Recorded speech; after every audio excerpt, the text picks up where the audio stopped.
What's up, everybody? This is Nick Schendzielos, and I'm here today with Pedals and Effects. And I'm Juan with Pedals and Effects, and I'm here with Nick. And Nick and I met at base camp a couple years ago that Warwick throws in August. And one of those situations where you're kicking with a dude, and I looked at him and I said, we're going to be homies for life. And I'm pretty sure we're on our path to being homies for life. Pretty good. Right? Depends on how long life is. But yeah, well, we kicked it hard, that one, and then we kicked it last year. I had to leave early, unfortunately. Yeah. But Nick is a ripper, and he's in bands that my homies knew, but I don't stay hip to a lot of shit. But I asked Jonathan, and John's like, of course I know those bands, and Nick's heard a couple of your bands, so why don't you let everybody know what your bands are? Sure. I started out playing in a band called Cephalic Carnage, kind of Rocky Mountain hydro grind shenanigans. And then simultaneously joined 5-6 years later a band called Job for a Cowboy. And then that was about 6 years ago-ish. And then now for the last 2 years I've been playing with a band called Havoc. Right. Some kind of Bay Area thrash shenanigans, but they let me get a little slappy here and there with it. And right. It's cool. Yeah, it's been fun. I saw you guys. I didn't see you guys perform, but we met up at Download last summer. Yeah. And that was cool to hang out and stuff. But so and of course you're known to play Warwick. How long have you been playing Warwick basses? Warwick since 2011. Well, technically, actually, it was the first bass I ever bought. It's the reason I wanted to play bass in the first place. Right. Was hearing it on a specific record and being like, I'll switch from, the guys I was playing with, I grew up playing with, I played guitar, and then I wanted to sing and stuff. And we could never find a bass player. So I think there's just kind of a natural thing, at least in smaller towns or whatever, you're less likely to find a bass player. And I heard this one record, and I just heard the bass on it, and I was like, I'll do that. What kind of bass is that? It was a Warwick. And who was that bass player? Ryan Martini. From Mudvayne. Yes. Yeah. Also known as Mars Volta. Yeah. Yeah, right. He's Ryan, super cool dude. You introduced me to him, really nice, a ripper bass player. And so this is a whole new world for me. I've never owned a 5-string. I just borrowed Tim LaFay's. Oh, word. And so this is a whole new world. But in a lot of heavy stuff, because you guys are tuning differently. I've seen some bands turn this thing down to an A. Right. But you guys have a different tuning. Yeah, we just started this actually. I don't know if anybody's ever messed around with that. You ever heard of cymatics? No. It's pretty crazy. It's like that whole. You can just YouTube it, and a lot of people are like, it's just woo woo, blah blah blah, BS type of shit, but new age BS shit. But it's pretty interesting though. They'll take I think they're essentially sine wave generators, or they'll have these plates, and they can pick the frequency that they resonate at, and when they tune specifically to 432, having A be 432 as opposed to 440, they're able to get all these certain sacred geometry patterns that come out, and so we kind of been whether or not it actually does anything special or has music resonate more with you or whatever, we just tried the tuning, putting A at 432. And it just kind of was a little lower and kind of cooler. So we were doing, we do E flat standard now down to 432. So I think this is A sharp. My low one's then in A sharp, but in 432. Wow. Super fucking weird, and it makes it so you can't how sometimes you'll be playing along to the house music, waiting to sound check and stuff. You can't play along with anything because everything's got to be this tiny little bit. Yeah, exactly. Yeah, and that's a whole world I've never delved into. So, but all good. So that's pretty tight as well, because for kids who were watching don't know, it's A440 is the standard that we all use, that all tuners are calibrated for, and you use Peterson tuners because you can calibrate it to that, right? Yeah. Peterson will go down to I think all the way down to 425, I want to say. Wow. Something crazy to play around with it. It's actually cool because I've been using those tuners for a long time. They're my favorite tuners. I think they're the fastest, and I'm pretty sure they're definitely the most accurate. I mean, it's essentially an electronic copy of a strobe tuner. And so you get the 3 different bars rolling, and the idea is to get the bars to stop. And I can just do it so fast and easy. I used to have their Strobo flip one, and I'd have it on the side of my amp, and it was super, super quick. But they also have all these other cool little sweetened tunings in the Peterson Strobo Stomp stuff. So they'll supposedly have there's the whole equal temperament thing. Mm-hmm. And then they've different composers back in the day would have these particular intervals that they preferred, that they thought sounded better for their either particular pieces or for everything that they composed. And so Peterson, actually, you can scroll through on like the Strobel Stomp or on the Strobel Flip, or I forget what their bigger other one they have is now, where they have these like sweetened tunings. So you can put it like a Pythagorean tuning, or you can put crazy. Yeah, like they'll have. So they took that concept and basically played around with the differences in between the different hertz and tunings, and came up with like a sweetened tuning for bass, or a sweetened tuning for guitar, sweetened tuning for acoustic guitar, sweetened tuning for drop D. All these little different settings where instead of having that exact equal temperament, they found if they shifted the hertz just a little bit for these different things, it just sort of sounded sweeter, sounded more in tune to our ears. And that's Peterson that does that. Yeah, Peterson does that. So they better send us some free tuners because we're promoting the shit out of it. Yeah, we spent a long time on that. Let's head back to your bass. Yeah. And so this is a dual bridge system that was pretty much patented by Warwick, right? Right. Yep, the two-piece bridge system. It's really cool. It affords you some so many different options as far as setup. And excuse my dirt and disgusting shit. I am my own. Dude, bass your tape. bass is way cleaner than mine. There's no way. I look at that, I'm like, damn, he keeps his shit clean. So you've got, you can adjust by having the essentially the string holders, saddle locked or whatever. Yeah, right. have back piece of the bridge. That way, you can have the entire bridge roll fore or aft. So you've got these two locking screws right here, and then these are the adjustment screws. So you can raise just the high end of the strings. You can raise just the low end of the strings. You can go fore or aft, or the whole thing up and down. And so it's kind of cool because after you get your intonation set and you get your individual saddle height set, of course, if you want to match the radius of your fingerboard, cool. If you like it flat, or if you're like one of those people that's just like, I just like my B a little higher because I punch harder on that one, whatever. After you get all that stuff locked, then, say you don't want to have a truss rod adjustment. If you're like, I kind of let, play with how much bow I like in it or not. And then, but if I'm like, I want everything to be a little bit lower because the temperature changed and this went to a different state or whatever, I can just drop the bridge a little bit instead of having to go through and individually drop every single saddle or mess with it. So it's pretty cool. I'm kind of playing around with the idea of getting a different bridge on my Warwick next time though. Yeah, because there's this concept, I'm trying to get everything in the Warwick moved back this way a little bit, just for playability and that kind of stuff. But. And these are pickups that you chose, or it just came with it? I chose these just randomly. I'm so weird with pickups. Like I just don't. Like who makes those? These are Seymour Duncan bass lines. Yeah, they ended up working out really good with this bass. I really want to try to I've got some Aguilar pickups I'm gonna throw in here, and I've got another set of Nordstrands I want to pick in here. I want to do a shootout. I would love to do that where you same strings, same settings on the preamp and everything, and play the exact same thing and record it 3 different ways with the different pickups so I can actually know what the difference is. Because I think it's so hard to be like, oh man, I love these pickups, and it's like for different basses they sound different, Like I love the MECs in my Dolphin, but I wouldn't mess with them because I'm like, that tone is rad. But I would like to know what would happen if I put in all these different ones, and it's so subjective to be like, oh, my MECs sound great. And I'm like, well, with that preamp in that bass, with those woods, and it's totally, you know what I mean? So I can't ever really say what the difference is unless you take the exact same bass, the exact same everything, and just swap the pickups and then actually hear what the difference would be. So you said like do a shootout. That's because I know that you do videos as well, right? And so you're on your YouTube channel. Like you had that one where you wore that mask and you got a shit ton of hits. Yeah. What was it exactly? So they know, and they I'll tell them how to find it in the post. I think I changed the so it made it onto Comedy Central on Chris Hardwick's At Midnight. Through Bustle or something like that. I forget how, but I had my buddy Dave Davidson from Revocation, who's a phenomenal guitar player.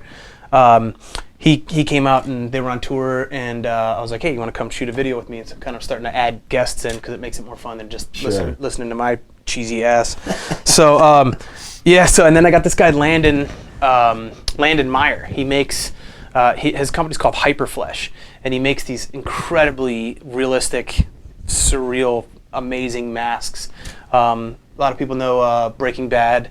Bryan Cranston wore this Walter White mask all day at Comic-Con one day, and people were coming up to him thinking he was just some rando, whoever at the convention, and then at the press release later that day in Comic-Con, he takes the mask off and it's himself underneath of it. Yeah, and he wore it on I think the Jimmy Fallon. Mm-hmm. They brought it out and did that kind of stuff. So this kid Landon's he's a metal dude and he's cool as shit and he's from Denver, and so he'll let me use these masks, whatever, we kind of cross promote and it's fun. And he has these baby masks, these newborn masks, and so I originally called the video Newborns, but then I forget, it was like the Sklar brothers, I think, some comedians that were on. Adult Swim? At midnight, okay. And they had to rename the video, and one of them called it I think it was like the Benjamin Buttonhole Surfers. So I thought that was awesome, so I changed the video to that. But you can find it on my channel. It's youtube.com/bassfordays, and I've got about like 10 videos on there, and I've got this other crazy one with this old dirty wizard mask. But that one you were talking about in particular was on Comedy Central on the show. Mm-hmm. Right? Yeah. That's crazy. That's awesome. Yeah, it's fun. I'm playing this other Warwick. It's an Infinity. I have it tuned ADG. That one's EADGC.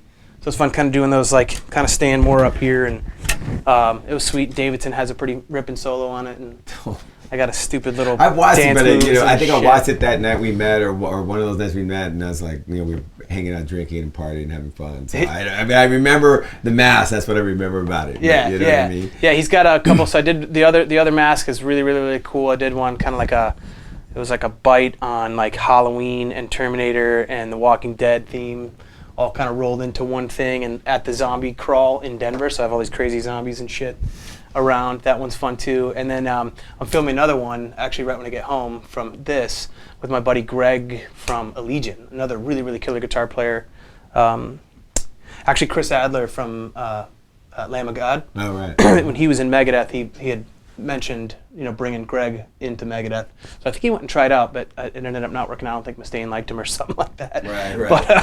But anyways, this kid Greg's a really, really killer guitar player, and we put together probably the most work I've ever put into any of my videos. It's like a really well-written track, and like awesome. Actually went and multi-tracked it like in the legit studio, right. and he's gonna let me use like 4 or 5 of his masks for this one. Tight. Yeah, so it's gonna come out really cool. I think we'll have he's got like a Mike Tyson mask and like Ron Jeremy and shit. And you'll see, dude. It's crazy. Well, let's go back to the bass now. So like you have a preamp in here. Is it a Warwick preamp? This is a Bartolini in here, actually. Bartolini preamp. Yeah, 3-band Bartolini in that one. And then so when your sound is like, it's kind of like a dual finger tone and thumb. Yep. Pop-in tone or whatever, and you do a lot of that double thumbing. Does it help articulate that? Yeah, I think so. I end up using a shit ton of compression. I think just because I'll go from I love octaves or full chords and kind of doing the I took it from Martini. There's a lot of other guys too, but just kind of using the downstroke as like a pick. Right. Hitting all things and kind of feel it's like almost guitar-esque, techniques, doing that kind of stuff. But then,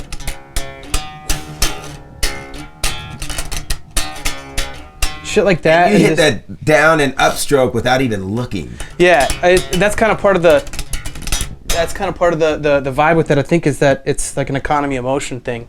That's all jacked from Victor Wooten and from Reggie Wooten.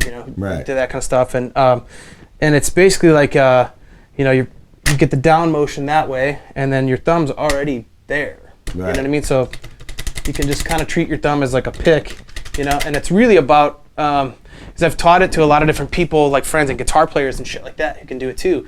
And it's all really about finding the right tension point for the instrument that you're playing it on. Right. So obviously there's like an optimal setup for it. Obviously lower action. Right. A lot of those dudes always use those plates that go in between the pickups. Yeah, kind of playing ramps. People call them slap ramps if they're up here.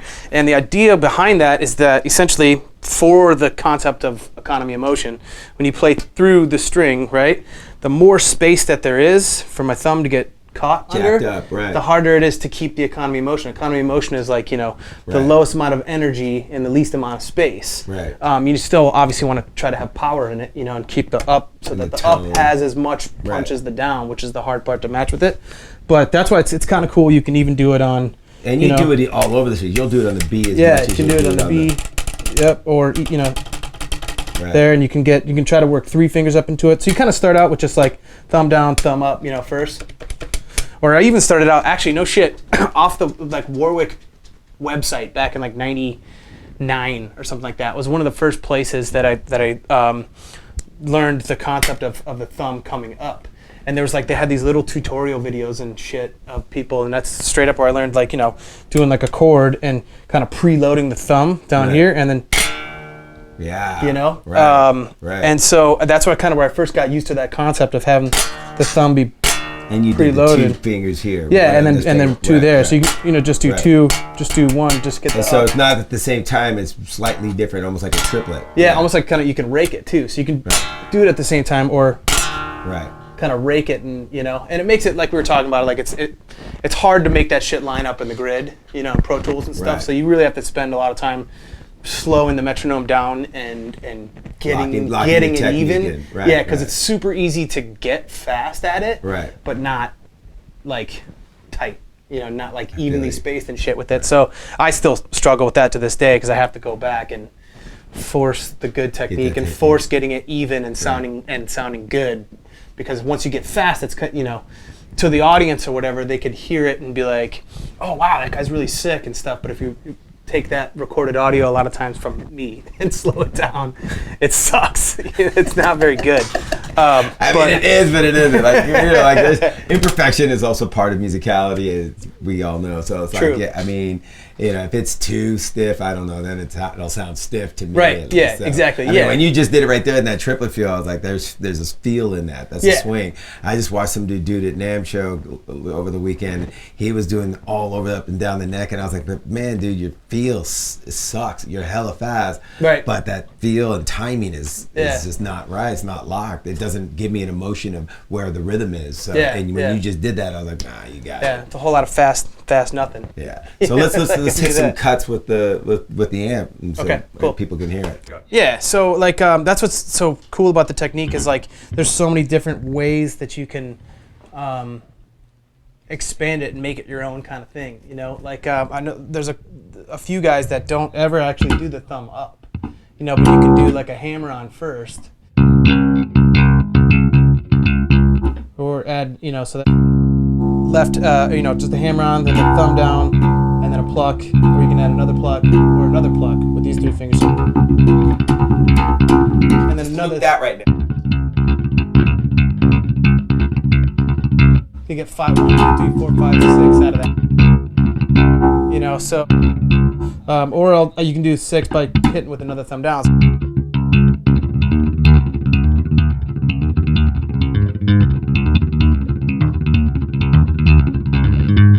You know, or you can get like, you know, get another one in there too.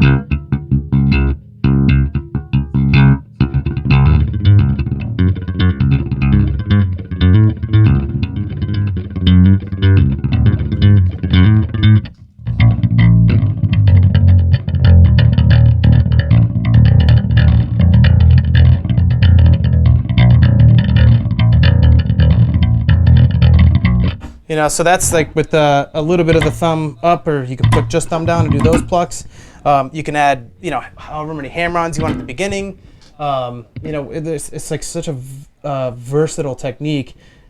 How well you can make it adapted into metal or whatever, that's the really finesse.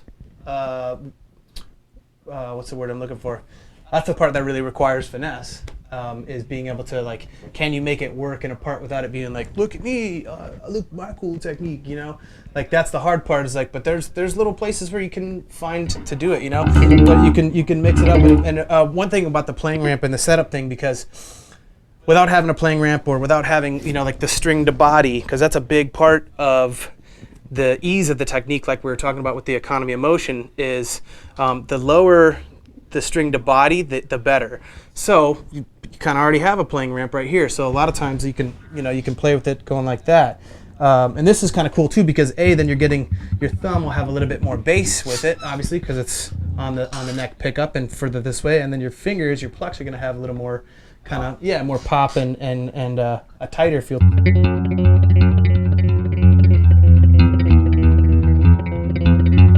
You know?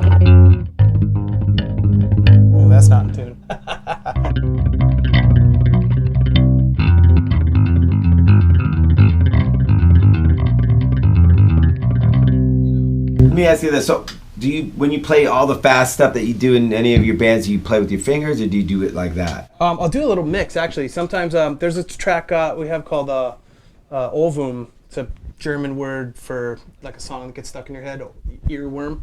And that I ended up doing a lot of stuff, you know, just like you can use it like a pick, you know.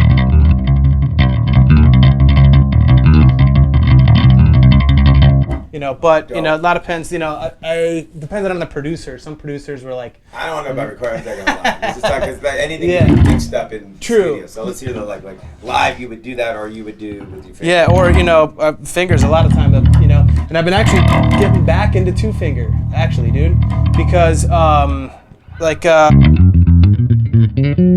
me see if I can. No, I didn't have it. So I'm like, I had to learn everything, relearn everything again to play with two fingers because two fingers just is more even. You know, when you're playing with three fingers, you're getting like a little bit that, you know, it's like when you're playing right here. You know, see like how even one finger can sound, right? And you get that. See how you get that dun dun dun dun dun dun dun dun dun, even though it's the same note, same string. So I've been like trying to, because I've been playing everything my whole life with three fingers. You know, like, but then to get it into the two finger land to keep things more even and that kind of shit. So it kind of depends. I don't really ever live bust that out, you know, except for a couple songs where I've actually used that technique. For the most part, I'll stick to two fingers or three fingers. Do you play the pick at all? Sometimes I'll play with the pick, yeah. Okay. Definitely not anti-pick. You know, This is the pickies? this was just a rando one that was on your floor, but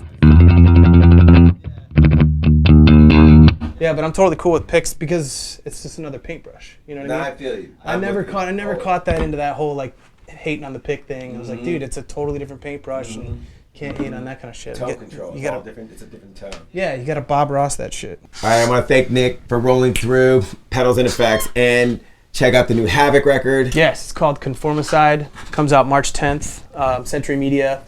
There's a track out right now called Hang 'Em High. It's pretty cool. It's a pretty political record, but the tunes are rad. So even if you're, you know, don't ride on that side of things, which, you know, I try to, you know, keep it in the middle and be a fan of the music of it. But it's also a cleaning supply, Conformicide. You can buy it on pedalsandeffects.com. Here's a little link. And the shit will clean anything. Like Wait a sec. Wait, hold up. So, and then you're going on tour though too. Let's tell them about the tour. Yeah. So we're going out with we'll do a week with headlining with there's a band we're bringing out called Ex Mortis. That's rad. And then another band, a friend of ours called Extinction AD. Some really cool cats. And then we're going out with Suicidal Tendencies and Crowbar. Yes. That's gonna be awesome. And then do another week with Warbringer on the West Coast, and then we go out to Europe in April, do a bunch of stuff out there. We'll be actually playing the Warwick Music Hall. It's gonna be sweet. Yeah, stoked to get out there and do that. But that'll be with, that's also with Warbringer, and then a really killer French band called Gorod. I don't know if you've ever heard them. They got a really, really sick bass player. Killer guitar players too, and they're rad dudes. Yeah, and then, I mean, you know, new record out, we'll be out touring all year, so. Awesome, man. Keep posted. And all right, go check Nick out. He's going to be hustling all summer and all year. Thanks for having me. Well, Appreciate it, dog. Cool. Hell yeah. Hell yeah, Cool. son.